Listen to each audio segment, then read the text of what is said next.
দেখতে গেলে এই সংসার বড়ই সুন্দর, কিন্তু আসল সত্যি এটাই যে সংসারে সবকিছু নশ্বর। যেটা কাল ছিল তা আজ নেই, যা আজ আছে তা কাল ছিল না, আর যা আজ আছে তা কালও থাকবে না। প্রত্যেক মানুষকেই যথাসময়ে কালের কাছে মাথা নত করতে হয়।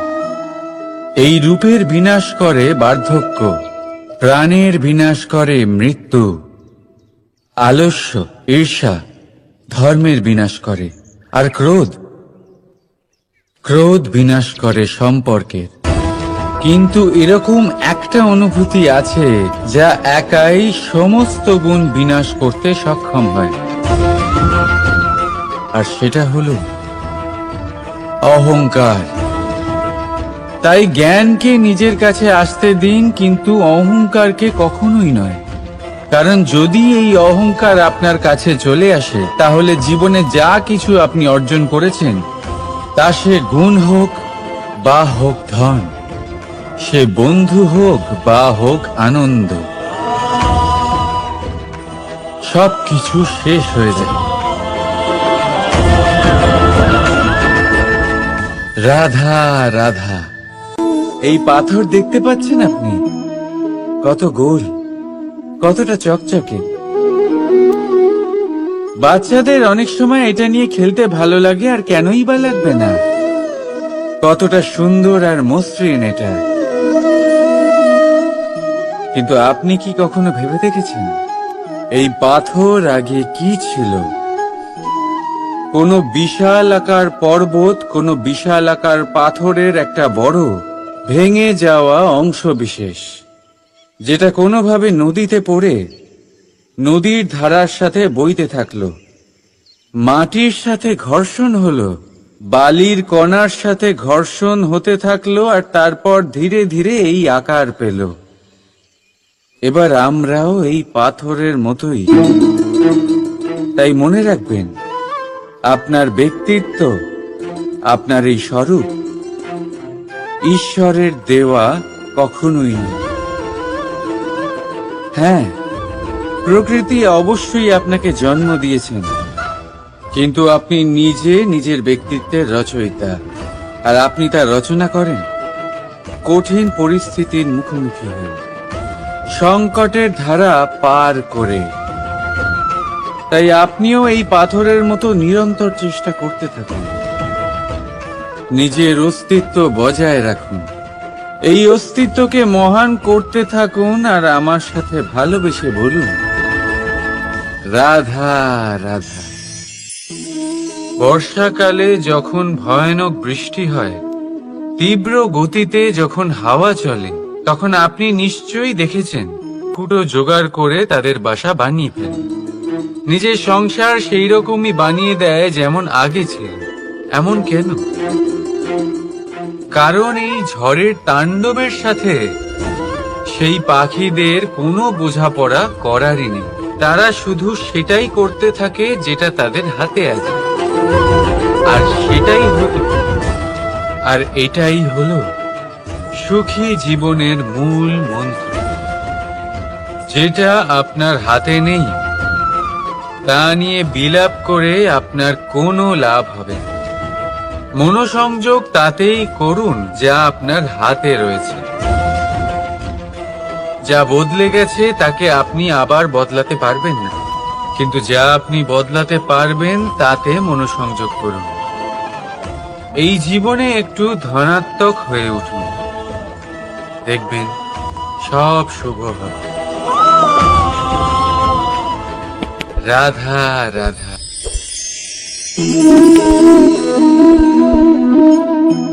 ছোটবেলায় একটা জিনিস আমি কখনো বুঝে উঠতে পারিনি। আমি সবসময় আশ্চর্য হয়ে থাকতাম যে এটা কি করে সম্ভব হতে পারে। ব্যাপারটা ছিল এরকম, আমি আমাদের গোয়াল ঘরে দেখতাম ভিন্ন ভিন্ন রং রূপের গাভী। কারোর রং কালো তো কারোর রং সাদা, কেউ খয়েরি তো কারোর রং বাদামি। এবার আমি দেখতাম কারোর কারোর শিং বড়, তো কারোর এত ছোট যে দেখাই যায় না। কোনো গাভী আকারে ছোট ছিল তো কেউ একটু বড়, কিন্তু যখন সেই সব গাভী দুধ দিত তখন আমি দেখতাম সেই সব দুধ সমান, রং সমান, স্বাদ সমান, গুণও সমান, আর সমান পুষ্টিও। এবার আমি এটা বুঝতে পারতাম না। আমার দৃষ্টিতে তো সমস্ত গাভী আলাদা আলাদা ছিল। আমি ভাবলাম আমি মাকে জিজ্ঞেস করি। মাকে জিজ্ঞেস করলাম। মা আমাকে বললেন, কানাই, রং রূপ পাল্টালেও গাভীদের বাস্তবিকতা তো পাল্টায় না। গাভী তো গাভীই থাকবে। এবার আমি এটা বুঝতে পারি না যে মানুষ এটা আত্মসাৎ কেন করতে পারে না। দেখুন, রং, রূপ, জাত, ধর্ম, ভাষা, এই সবের উপরে হলো মনুষ্যত্ব। আর মনুষ্যত্বের একটাই ধর্ম, আর সেটা হলো প্রেম। তাই এই প্রেম আপনি সকলের সাথে ভাগ করে নিন। প্রেমের সাথে সকলের সেবা করুন। এই মনুষ্যত্বর অমৃত চেখে দেখুন, আর আপনি বুঝে যাবেন যে আমরা কেউ আলাদা আলাদা নই, আমরা সবাই সমান। রাধা রাধা। সাগর, কত বিশাল হয় এই সাগর! কি না করতে পারে এই সাগর! এক মুহূর্তের মধ্যে সব ধ্বংস করে দিতে পারে, প্রলয় ডেকে আনতে পারে, সংসার মুছে ফেলতে পারে। এই সাগর জীবন জ্যোতি নিভিয়ে দিতে পারে। কিন্তু এই সাগর যা মেটাতে পারে না তা হলো একজন তৃষ্ণার্তের তৃষ্ণা। অন্যদিকে এই ঘোড়া, যা এতটাই ছোট যে গোপিনীরা একসঙ্গে অনেকগুলো নিয়ে চলতে পারে, কিন্তু এই ছোট ঘোড়া অনেকের তৃষ্ণা মেটাতে পারে। এবার বলুন, জল সাগরেও আছে, আবার এই ঘোড়াতেও। তাহলে পার্থক্য কোথায়? এখানে পার্থক্য হলো তাদের আচরণের মধ্যে। একজন মাটির মধ্যে মিষ্টি জল ধরে রাখে, তো আরেকজন নিজের নোনা জলের আঘাতে যে কাউকে মাটিতে মিশিয়ে দিতে পারে। আপনি কি হতে চাইবেন? সাগরের নোনা জল হয়ে কারোর আশা চূর্ণ বিচূর্ণ করে দিতে, নাকি মিষ্টি জলের ঘোড়া হয়ে কারোর তৃষ্ণা মেটাতে? সিদ্ধান্ত আপনার। রাধা রাধা। কতবার এমন হয়, আপনি কোনো কাজ করার জন্য কাউকে দায়িত্ব দেন, কিন্তু সেই ব্যক্তি সেই কাজ সম্পন্ন করতে পারে না, অসম্পূর্ণ রেখে দেয়, অথবা ঠিকভাবে করতে পারে না। এবার এই পরিস্থিতিতে কি হয়? আপনি ক্রুদ্ধ হয়ে যান, তার উপরে আপনি রেগে যান, তাকে তিরস্কার করেন, আর তারপরে সেই কাজ সম্পন্ন করতে আপনি নিজেকেই নিযুক্ত করেন, আর শেষ পর্যন্ত সেই কাজ সম্পন্ন হয়েই যায়। এবার এই বিষয়ে সমস্যা সেই ব্যক্তির চেষ্টায় নয়, সমস্যা আপনি যে সেই ব্যক্তিকে ভরসা করলেন তার ছিল। আমরা অন্যের প্রতি ভরসা করাকে প্রথম পদক্ষেপ বানিয়ে, আর নিজের উপরে বিশ্বাসকে শেষ সম্বল। কিন্তু তার বদলে এটাই হওয়া উচিত যে নিজের উপরে ভরসাকে আমরা প্রথম পদক্ষেপ বানাই, তাকে নিজের সহায় মানতে হবে। যদি আপনি এমন করেন তাহলে পরিণাম আরো সুখকর, আরো আনন্দদায়ক হবে। তাই মনে রাখবেন, এই সংসারে আপনার সব থেকে বড় ভরসা আর কেউ নেই। এই সংসারে আপনার সব থেকে বড় রক্ষাকর্তা আর কেউ নেই, বরং আপনি নিজেই। রাধা রাধা। আসুন আপনাকে একটা প্রশ্ন করছি, সোনা আর লোহার মধ্যে তফাৎ কি? এবার বেশিরভাগ লোকের উত্তর এটাই হবে যে সোনা বহুমূল্য। সোনার মূল্য লোহার থেকে অনেক বেশি। এটা ঠিক, কিন্তু আমাদের এটা ভোলা ঠিক হবে না যে সোনা আমাদের সাজগোজের কাজে লাগে, আমাদের আরো বেশি সুন্দর দেখায়। অন্যদিকে লোহা সেই সৈনিকদের ঢাল ও তলোয়ার হয়ে তাদের রক্ষা করে যারা আমাদের প্রাণকে রক্ষা করেন। এই সৈনিক না থাকলে আমাদের প্রাণও থাকবে না। এবারে বলুন, সোনার মূল্য বেশি হওয়াতে কি লোহার মূল্য কমে যায়? কখনোই নয়। ঠিক সেইভাবে এই জীবনে আপনি যতই চেষ্টা করুন, কিছু না কিছু এমন থেকে যাবে যা আপনি কখনোই পাবেন না। আর সেই কারণে নিজেকে অক্ষম মনে করা অনুচিত। হতে পারে আপনার কাছে সেই গুণ আছে যেটা সংসারে আর কারোর কাছে নেই। সেই গুণটাকে চিনুন, সেটাকে বাড়ান আর সেটাকে ব্যবহার করুন। তাই মনে রাখবেন, সংসারে প্রত্যেকটা ব্যক্তি বিশেষ হয়, আর এই সংসারে সবাই সবকিছু পায় না। নিজেই দেখে নিন, সোনাকে যে দোকানে সাজিয়ে রাখা হয় সেই দোকানের তালা লোহা দিয়ে তৈরি হয়। রাধা রাধা। সংসারে সব থেকে বেশি দামি কি, সব থেকে বেশি মূল্যবান কি? কেউ বলবে সোনা। এর সমস্ত ধন খরচ করেও একটা জিনিস আমরা কিনতে পারবো না, আর তা হলো একটা মুহূর্ত। কি হলো? সত্যি সামনে এসে গেল। সত্যি হলো এটাই যে জগতে সব থেকে বেশি মূল্যবান সময়। সেই সময় যেটা আমরা এমনি নষ্ট করে দিই, অকাজে, কখনো কোনো আশাতে, কখনো শোক করে, কখনো ঘটে যাওয়া দিনের কথা ভেবে, তো কখনো ভবিষ্যতের চিন্তাতে। এই সময়ের সদ্ব্যবহার আমাদের করা উচিত। এই সময়ের সদ্ব্যবহার করে আমাদের ধন অর্জন করা উচিত, মহান কাজ করা উচিত, আমাদের ব্যক্তিত্বকে উদার করা উচিত, ভালো কাজ করা উচিত, সকলের সাথে আনন্দ ভাগ করা উচিত। যদি আমরা এই সংসার থেকে চলেও যাই, তাহলেও সময় আমাদের যেতে দেবে না। এখানেই স্থিত করে রাখবে, কারোর না কারোর জন্য প্রেরণা হয়ে, বা কারোর মুখে কৃতজ্ঞতার হাসি ফুটিয়ে। রাধা রাধা। সূর্য। এই সংসারে সব থেকে বেশি তেজস্বী এই সূর্য, সব থেকে বেশি উজ্জ্বল, সব থেকে বেশি শক্তিশালী। কিন্তু আপনি কি কখনো সূর্যোদয় দেখেছেন? এই শক্তিশালী সূর্য কিভাবে উদয় হয়? লাল রঙের আভার সাথে, সৌম্যতার সাথে, শান্তির সাথে উদয় হয়। কখনো সূর্যাস্ত দেখেছেন? সেই লাল রঙের আভা, সেই সৌম্যতা, সেই একই শান্তি। আর এটাই একজন মহান ব্যক্তিত্বের গুণ।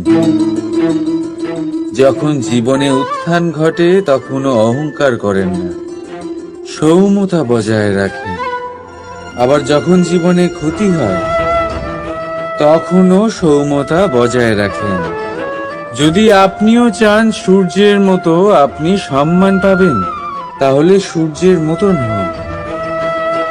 যখন জীবনে আনন্দ আসে, কুশল আসে, তখন সীমা লঙ্ঘন করবেন না। যখন জীবনে দুঃখ আসে, কষ্ট আসে, বিনাশের পথে অগ্রসর হবেন না। সৌম্য থাকুন, শান্ত থাকুন, সূর্যের মতো চকচক করতে থাকুন। কারণ সব মুহূর্তের মতোই এটাও একটা মুহূর্ত। তাতে আপনি আনন্দ লাভ করুন বা পান দুঃখ, এই মুহূর্ত অবশ্যই চলবে।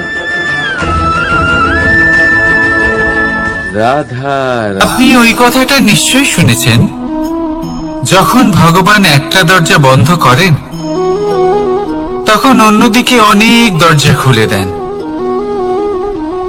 এবার এই দরজা, এই সমস্ত পথ আমরা দেখতে পাই না, অনেক সময় আমরা বুঝতে পারি না, হারিয়ে যায় সব। কখনো কখনো মনে হয় যে এই কথাটাই মিথ্যে, কিন্তু আসলে তা তো নয়। তাহলে হারিয়ে যায় কেন? কারণ আমরা সময় নষ্ট করি এই দরজার দিকে তাকিয়ে থেকে। ভাবি এই বুঝি দরজা খুলবে, এবার দরজা খুলবে। অপেক্ষা করতে করতে আমরা অনেক সময় নষ্ট করে ফেলি। এত সময় নষ্ট করি যে আমরা দেখতে পাই না, খুঁজে পাই না সেই সমস্ত দরজা আর পথ যা আমাদের জন্য খোলা রয়েছে। যদি খুঁজেই না পাই তাহলে তা ব্যবহার করব কি করে? মনে রাখুন, ভগবান সব সময় আমাদের সাথে রয়েছেন, আমাদের সাহায্য করছেন। এই পথ সব সময় আছে, সর্বত্র আছে। দরকার রয়েছে শুধুমাত্র দৃষ্টিভঙ্গি এবং ভাবনা। এই দৃষ্টিকে বিস্তৃত করুন, এই দৃষ্টিভঙ্গিকে ধনাত্মক করে তুলুন, আর এই ভাবনা এর সীমা একটু বাড়িয়ে তুলুন। তারপর দেখবেন সব খুঁজে পাবেন। আসলে কি, এই যে ঈশ্বর, এই যে পরমাত্মা, তা আমাদের সাথে রয়েছে, আমাদের মনের মধ্যে রয়েছে। যিনি তাকে মন থেকে চাইবেন তিনি তাকে মনের মধ্যে অবশ্যই খুঁজে পাবেন। যদি উনি মন থেকে চান পথ খুঁজে পেতে, তাহলে তিনি অবশ্যই পথ খুঁজে পাবেন। তাহলে আসুন আমার সাথে ভালোবেসে বলুন, রাধা রাধা। ধর্ম, আমরা সকলে ধর্মের বিষয়ে কথা বলি, কখনো নিজের ধর্মের বিষয় আর কখনো অন্যের ধর্মের বিষয়। কখনো আমরা অধর্ম দেখলে সেই বিষয়ে কথা বলি। অনেক রকম আলোচনা হয়, কিন্তু এই ধর্ম আসলে কি, সেটা কি কেউ বোঝে? যদি আমি আপনাকে উত্তর দিই, এই উত্তর সরল। ধর্ম হলো তাই যা মানুষকে অন্য মানুষের সাথে, সমস্ত বিশ্ব সংসারের সাথে আনন্দ সহকারে বাঁচতে শেখায়। সেই জন্য আপনি যদি কখনো কোনো ধর্মীয় স্থানে যান, সেই ধর্মীয় স্থানে গিয়ে আপনার শান্তির অনুভূতি হয়, তাই না? কিন্তু দেখুন, ধর্মের জ্ঞান থাকলেই সেই মানুষ ধর্মের পথে চলতে পারবে এমন কোনো কথা নেই। অনেক সময় সম্পর্কে যখন সংঘর্ষ বেড়ে যায়, তখন ইচ্ছের জন্ম হয়, ক্রোধের জন্ম হয়, অহংকারের জন্ম হয়, আর তারপর বিনাশ হয়ে যায় এই ধর্মের। সেই জন্য দ্বিতীয় সব থেকে গুরুত্বপূর্ণ গুণ যা আমার সারথীর মধ্যে থাকা উচিত, তা হলো ধর্মবীর হওয়া। এবার দেখতে হবে সেটা এই যে কে হবে সেই ব্যক্তি যিনি এই স্বয়ম্বরে নিজের ধর্মে অটল থাকবেন।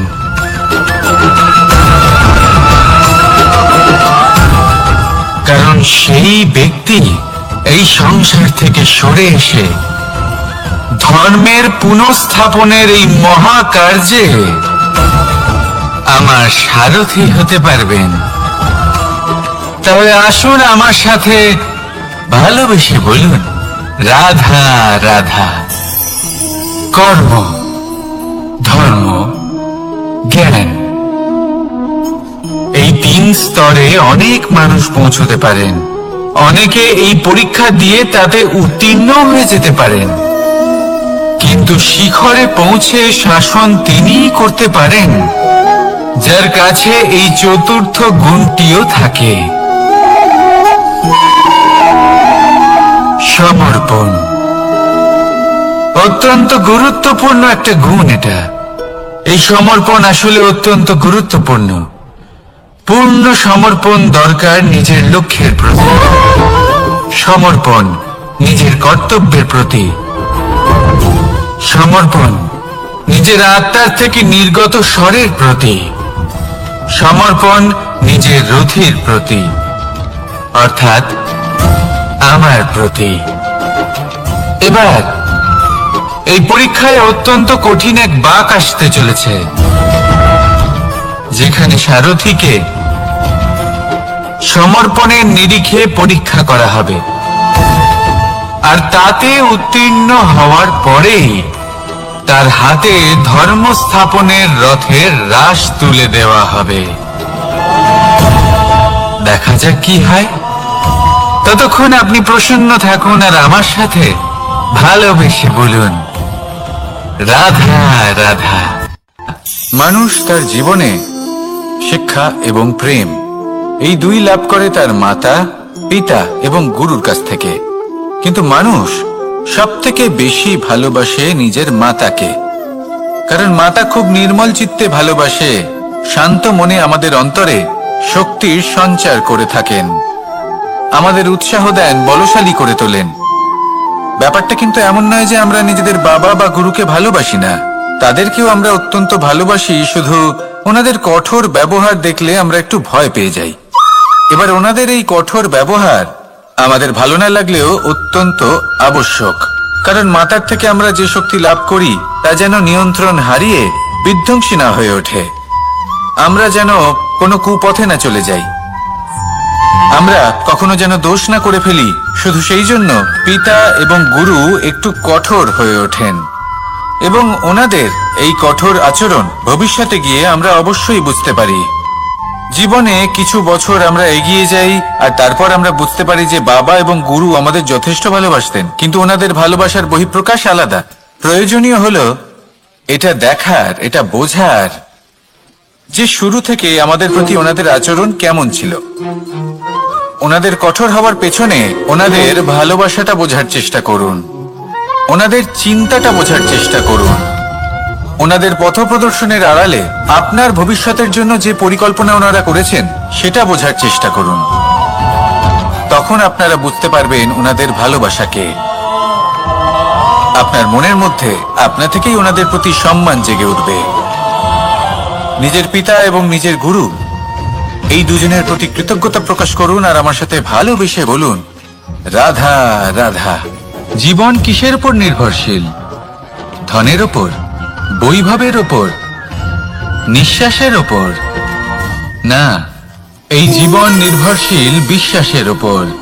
বিশ্বাস নিজের ওপর, বিশ্বাস আমাদের আপনজনের ওপর। কিন্তু যখন এই বিশ্বাস ভেঙে যায় তখন মানুষের মনও ভেঙে যায়, আর তারপর সে অন্য কিছু করতেই পারে না। তখন কি করা যেতে পারে? 3টে কাজ আছে যা আপনি করতে পারেন। প্রথম, ভালোবাসা। যাকে আপনি ভালোবাসেন, যারা আপনাকে ভালোবাসে, ভুল যারই হোক না কেন, তার কাছে ক্ষমা চাইতে কখনোই সংকোচ বোধ করবেন না। দ্বিতীয় হলো বিশ্বাস। যারা আপনাকে ভালোবাসেন, আপনাকে বিশ্বাস করেন, তাদের বিশ্বাস কখনো ভাঙবেন না। তৃতীয় হলো আশা।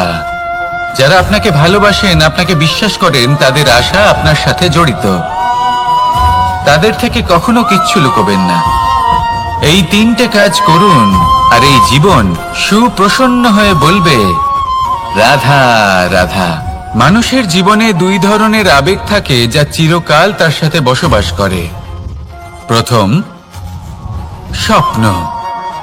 দ্বিতীয়, অজুহাত। মানুষ হাজার হাজার স্বপ্ন দেখতে পারে। আমাকে এই কাজ করতে হবে, আমাকে ওখানে ঘুরতে যেতে হবে, আমায় জীবনে এই অসম্ভব কাজ বাস্তবায়িত করে দেখাতে হবে, আদি ইত্যাদি। এবার ঠিক যেমন স্বপ্ন দেখেন সেইভাবে অজুহাতও খুঁজে নিয়ে আসেন।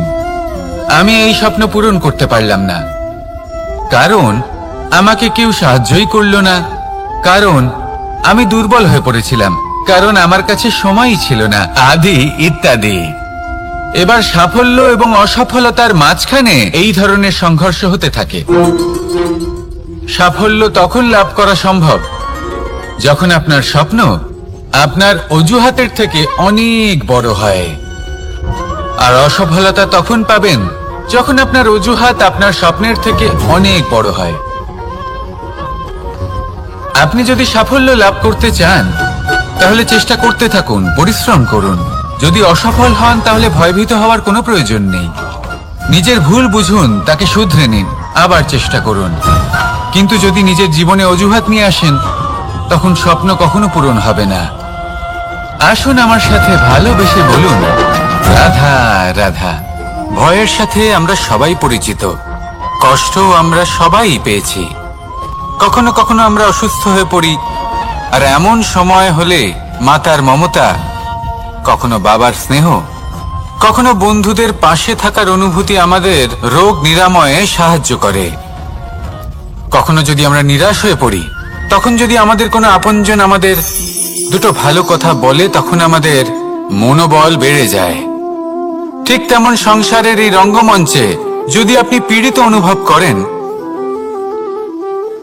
কিছু শুভ কথা আলোচনা করুন, কিছু স্তুতি গান করুন, কিছু মুহূর্তের জন্য হলেও নিজের ইষ্টদেবের কথা স্মরণ করুন আর প্রার্থনা করুন।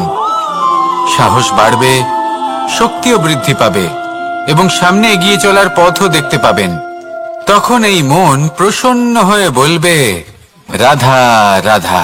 কখনো কখনো অন্ধকারের সাথে লড়াই করার জন্য আমরা প্রদীপ জ্বালাই। এতে প্রথমে সলতে রাখি, তারপর তেল ঢালি, তারপর আগুন জেলে এটা প্রজ্বলিত করি।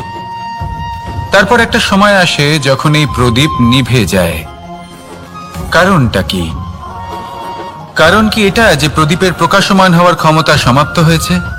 না, এই যে আগুন আমরা দেখতে পাচ্ছি, এই আগুনের জন্য যে শক্তির প্রয়োজন হয় তা আসে এই তেল থেকে। যদি এই তেল সমাপ্ত হয়ে যায় তাহলে এই প্রকাশ তাও সমাপ্ত হয়ে যায়। আর আমাদের জীবনে এই তেল হলো আমাদের কর্ম, আর এই আগুন আর এর দ্বারা উৎপন্ন হওয়া প্রকাশ আমাদের ভাগ্য। যত আমাদের কর্ম ক্ষীণ হতে থাকবে, আমাদের ভাগ্য সৌভাগ্য কোথাও না কোথাও লুপ্ত হয়ে যাবে। যে উজ্জ্বল ভবিষ্যৎ আমরা চাইছি তা কখনো লাভ করতে পারবো না যদি কর্ম না করি। ঠিক যেমন তেল ছাড়া অগ্নি উৎপন্ন হয় না, তেমনি কর্ম ছাড়া সৌভাগ্য হয় না। আর যেমন কর্ম তেমন ভাগ্য। তাই সবসময় কর্ম করতে থাকুন, কর্ম করা থামাবেন না। আর আমার সাথে ভালোবেসে বলুন, রাধা রাধা। জীবনে তিনটি বিষয় আছে, তিনটি বস্তু আছে, তারা যেন আপনাকে কখনো বশে না করে নিতে পারে। প্রথম হলো ধন। ধন যতক্ষণ আপনি ব্যবহার করতে থাকেন, যতক্ষণ তা আপনার কাজে আসছে, ততক্ষণ ঠিক আছে, এই ধন আপনার কাছে অমৃত। কিন্তু যখন এই ধন আপনাকে ব্যবহার করতে শুরু করে, বুঝে যাবেন যে আপনার পতনের সময় শুরু হয়েছে। দ্বিতীয় বিষয়, ফেলে আসা অতীত। যাই করুন, আপনি অতীত পাল্টাতে পারবেন না, আর এই সত্যিটা আপনিও জানেন। কিন্তু তাও এর বশবর্তী আমরা হয়ে পড়ি। আর যখন তাই হয়, তখন এই সংসারে আমরা যেখানেই যাই না কেন, যত বড়ই সুখ লাভ করি না কেন, সেই সব আমাদের কাছে তিক্ত বলে মনে হয়। তৃতীয় বিষয়, আপনার আশেপাশের মানুষ ভিন্ন ভিন্ন ধরনের মানুষ হয়, যাদের চিন্তা ভাবনা এবং দৃষ্টিভঙ্গি ভিন্ন ভিন্ন প্রকারের। যদি এদের বশবর্তী আপনি হয়ে পড়েন, তাহলে কেউ বলবে এটা করো, এটা ভালো। কেউ বলবে এটা করো না, ওটা করো, ওটা ভালো কাজ। কেউ বলবে এই দুটোই করো না, অন্য কিছু করো। এই কথাগুলিতে আপনি এতটাই জড়িয়ে পড়বেন যে আপনি লক্ষ্যভ্রষ্ট হয়ে পড়বেন। তাই এই তিন বিষয় থেকে সাবধানে থাকবেন। যদি কোনো কিছু বশ করতে হয়, তাহলে আপনাকে বশ করতে হবে আপনার আজকে, নিজের বর্তমানকে। এটা খুব প্রয়োজনীয়। এটা ভাববেন যে এই সময়ের সদ্ব্যবহার আমি কিভাবে করব, সময়কে শাসন কিভাবে করব, ওই কর্ম কিভাবে করব যাতে ভবিষ্যতে কখনো আমার আফসোস না হয়, বরং এই সংসার আমাকে নিয়ে গর্ব করবে, সেই কর্ম করুন। আর যখন আপনি এটা শিখে নেবেন, তখন আপনি নিজেই নিজেকে প্রকৃত অর্থে ভাগ্যশালী করে তুলবেন। আসুন আমার সাথে ভালোবেসে বলুন, রাধা রাধা। অনেক সময় আমরা কারোর নীরবতাকে তার দুর্বলতা ভেবে বসি।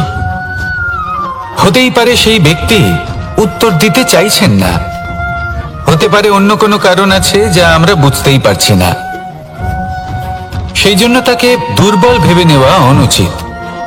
দেখতে গেলে এই বিশাল সমুদ্র এও কিন্তু নীরব, শান্ত হয়। কিন্তু যখন সে রুদ্র মূর্তি ধারণ করে তখন কি হয়? সমগ্র সংসারকে বিনাশের পথে নিয়ে যায় এই সমুদ্র, প্রলয় সৃষ্টি করে। সেই জন্য কারো সহ্য শক্তিকে দুর্বলতা বলে মনে করবেন না। কারণ যদি এই নীরবতা নিজেকে ভেঙে বেরিয়ে আসে, তাহলে তা বিনাশের সমস্ত সীমা পার করে যেতে পারে। তাই এই নীরবতাকে সবসময় বুঝুন, সবসময় একে সম্মান করতে শিখুন, আর আমার সাথে ভালোবেসে বলুন, রাধা রাধা। কখনো কোনো চাতক পাখিকে দেখেছেন? কথায় আছে যে বছরে মাত্র একবার সে তার তৃষ্ণা মিটিয়ে থাকে, আর তাও আকাশে ভেসে থাকা মেঘের দ্বারা ঘটানো বৃষ্টির জলের ফোঁটা থেকে।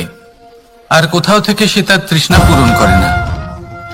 সারা বছর সে নিদারুণ গরম সহ্য করে, তীব্র শীতও সহ্য করে, শুধু এই আশা নিয়ে যে বছরে একবার অন্তত সেই মেঘের ঘন ঘটা হবে, বৃষ্টি হবে, আর সে তার তৃষ্ণা নিবারণ করবে। এটা আসলে কি? এটা আসলে বিশ্বাস। সেই বিশ্বাস যে বছরে একবার সেই মেঘ আসবে তৃষ্ণা নিবারণ করতে।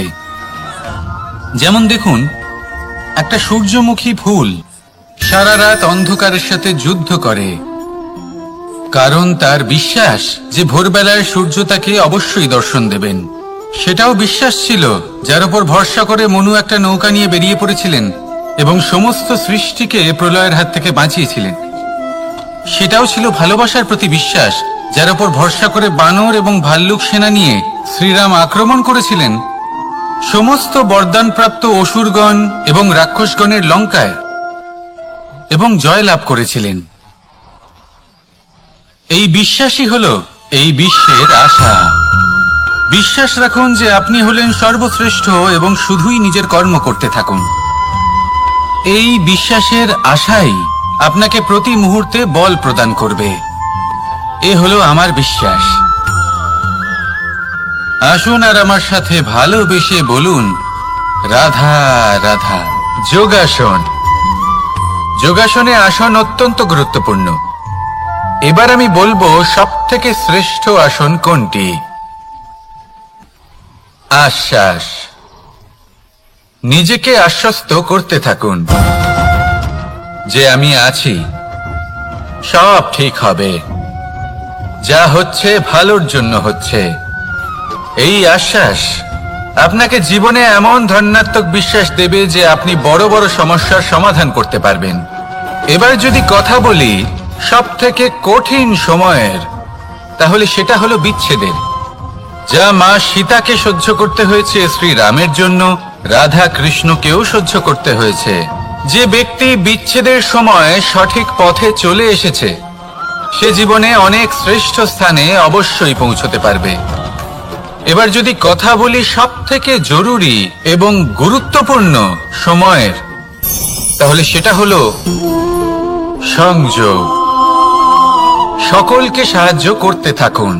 আপনি অন্যদের সাহায্য করে তাদের যত আনন্দ দিতে পারবেন, ততটাই আনন্দ আপনারও জীবনে অবশ্যই আসবে। আসুন আর আমার সাথে ভালোবেসে বলুন, রাধা রাধা। সংসারে সকলে উঁচুতে উঠতে চায়, কেউ নত হতে চায় না। সবাই এটা মনে করে যে নত হওয়ার অর্থ হলো তাদের আত্মসম্মান এবং অহংবোধের বিরুদ্ধাচরণ করা। তাদের মনে হয় যে যদি আমরা নত হই, সংসার আমাদের দুর্বল মনে করবে, তাদের শৌর্য এবং তাদের ব্যক্তিত্বের অপমান হবে। কিন্তু এটা কি সত্যি? প্রত্যেকবার নত হওয়ার অর্থ কি সম্মানহানি হওয়া? কখনোই নয়। আপনি নিজের জীবনকেই দেখে নিন। আপনার কোনো অমূল্য জিনিস যদি নিচে পড়ে যায়, তাহলে তাকে কিভাবে তোলেন? সেই বস্তুকে তোলার জন্য আপনাকে নত হতেই হবে। আপনি বড়দের আশীর্বাদ কিভাবে লাভ করেন?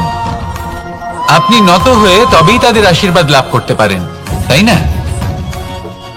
ভেবে দেখুন, আপনি একটা পথে হাঁটছেন আপনি দেখতে চাইছেন যে আপনি সঠিক পথে হাঁটছেন কিনা, পায়ের নিচে কাঁটা পড়ে আছে কিনা। কিভাবে দেখবেন? আপনাকে সেই মাথা নত করেই দেখতে হবে। এর অর্থ কি? অর্থ খুব সহজ। প্রত্যেকবার নত হওয়া অনুচিত নয়, সেটা কোনোভাবেই সম্মানহানি নয়। পরিস্থিতি অনুসারে এবং যেখানে প্রয়োজন আপনি নত হতে শিখে গেলে আপনি অনেক কিছুই লাভ করতে পারবেন।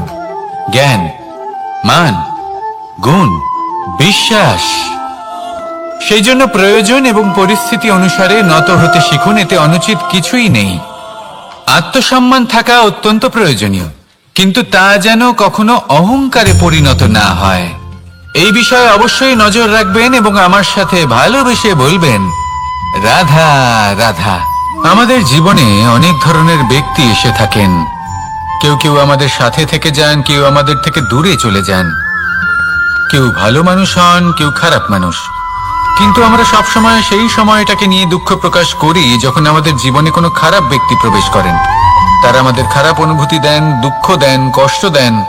আমরা সবাই তাকে ভালো মন্দ কথা বলি। কিন্তু কেন? এমন বিভিন্ন ধরনের মানুষ, খারাপ মানুষ, ভালো মানুষ সবার জীবনেই আসেন এবং সকলকেই একটা অমূল্য শিক্ষা দান করে যান। এবার আপনি নিজেই ভেবে দেখুন, জীবনে যখন প্রথমবার আপনি আগুন স্পর্শ করেছিলেন তখন আপনি একটা শিক্ষা লাভ করেছিলেন যে আমাকে আগুনের থেকে একটু দূরে থাকতে হবে। তারপর আস্তে আস্তে আপনি শিখলেন যে কিভাবে এই আগুনকে নিয়ন্ত্রণে রাখতে হবে। তারপর আপনি শিখলেন যে কিভাবে নিজের জীবনে তাকে প্রয়োগ করতে হবে, তা সে অন্ধকারে প্রকাশ লাভ করার জন্য হোক বা খাবার বানানোর জন্য। সেইভাবেই কোনো খারাপ ব্যক্তি যখন আপনার জীবনে আসে কোনো শিক্ষা দিয়ে যান, তার প্রতি কৃতজ্ঞ থাকুন। তার বিষয় খারাপ ভাবার বা খারাপ অনুভূতি নিয়ে থাকার কোনো প্রয়োজন নেই। সেই শিক্ষা লাভ করুন, ইতিবাচক মনোভাব নিয়ে জীবনের সামনে এগোতে থাকুন। কেউ নেই যিনি আপনাকে বাধা দিতে পারেন। আসুন আমার সাথে ভালোবেসে বলুন, রাধা রাধা। অনেক সময় আমরা জীবনে অনেক মানুষকে এমন বলতে শুনে থাকি যে আমি অসফল হয়েছি কারণ আমার সময় ভালো যাচ্ছিল না। আমি এই জিনিসটা লাভ করতে চাইছিলাম কিন্তু করতে পারলাম না কারণ আমার সময়টা ভালো যাচ্ছিল না। আমি আমার জীবনে ওই মহান কাজটা করতে চাইছিলাম কিন্তু করতে পারলাম না। কেন? কারণ আমার সময়টা ভালো যাচ্ছিল না। কিন্তু যে মুহূর্তে ভালো সময় আমার জীবনে আসবে আমি সব কিছু প্রাপ্ত করব। এমন প্রায় প্রত্যেকেই বলেন। আসুন একটা কথা বোঝা যাক। একজন মালিকে দেখুন, সে প্রত্যেক দিন গাছের সেবা করে, তাকে জল দেয়, তার যত্ন আত্তি করে। কেন? প্রত্যেক দিন সেই গাছ ফল দেয় না। সঠিক সময় এলে তবেই সেই গাছ ফল দেয়, কিন্তু প্রত্যেক দিন মালি তার সেবা করে, তাকে যত্ন করে। শুধুমাত্র তখন করে না যখন সেই গাছ ফল দিতে সক্ষম। আর যদি মালি গাছের যত্ন প্রতিদিন না করে তাহলে হয়তো সেই গাছ ফল দিতেই পারবে না। এটাই হলো আমাদের জন্য একটা শিক্ষা। যখন সময় আমাদের জন্য অপেক্ষা করে না তখন আপনি সময়ের জন্য কেন অপেক্ষা করছেন? ভালো সময়ের জন্য অপেক্ষা করবেন না। ভালো এবং শুভ কর্ম দ্বারা ভালো সময়কে নিজের কাছে টেনে আনুন। নিরন্তর কর্ম করুন, পরিশ্রম করতে থাকুন। শুভ সময় আপনা থেকেই আপনার কাছে আসবে। আসুন আমার সাথে ভালোবেসে বলুন, রাধা রাধা।